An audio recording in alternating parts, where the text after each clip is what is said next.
2000 ஆண்டிற்கு வழக்கில் இருக்கும் சில தமிழ் சொற்கள் பார்க்கலாம். இப்போ வேளாண்மைனா பார்த்தோன்னா என்னென்னா கலித்தொகை திருக்குறள்.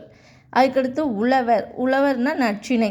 வேளாண்மை செய்கிறவங்க களைச்சிருப்பாங்க, ஒரு குறளை கேட்கணும்னு நினைப்பாங்க, அதுதான் கலித்தொகையும் திருக்குறளும். உழவர்னா நற்றிணை. அதேமாதிரி குறுந்தொகையில் பாம்பு, முதலை, மீன், செய்யி, இது 4 வந்துச்சுன்னா குறுந்தொகை.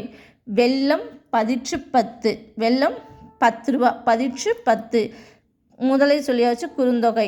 அதே மாதிரி கோடை மருந்து வந்தால் அகநானூறு. கோடை மருந்து வந்து என்னது? அகநானூறு. மிச்சம் எல்லாமே வந்துச்சுன்னா தொல்காப்பியம். உலகம், உயிர், அன்பு, உயிர், உலகம், ஊர், அன்பு, உயிர், மகிழ்ச்சி, புகழ், சொல், ஒளி, முடி, இதெல்லாம் வந்தால் தொல்காப்பியம். அப்புறம் அரசுன்னு வந்தால் திருக்குறள். பான்னா பெருமான ஆற்றுப்படை. அப்புறம் மித்த எல்லாத்துலேயுமே வந்து தொல்காப்பியம்தான் வரும்.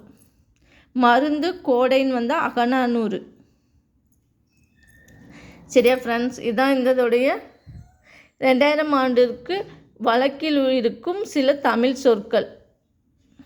Thank you friends, please subscribe. அதே மாதிரி பிறந்த நாள் வாழ்த்து அறிவுமதி. இப்போ பார்த்துடலாம். சரியான விடையை தேர்ந்தெடுத்து எழுதுக. தொன்மை பழமை. இடப்புறம் இடம் கூட்டல் புறம். சீர்மை சீர்கூட்டல் இளமை அப்படின்றது இப்போ மாற்றி கொடுத்துருக்காங்க புக்கில். சீர்மை கூட்டல் இளமை அப்படின்னு பிரித்து எழுதுறது. 2வது இருக்க ஆப்ஷன் தான் கரெக்டு.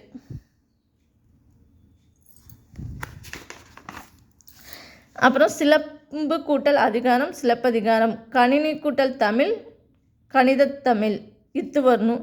அதே மாதிரி 8 கூட்டல் திசையிலையும் இத்து வரணும். இந்த கணித தமிழையும் கணினி கூட்டல் தமிழ் கணிதத்தமிழ்.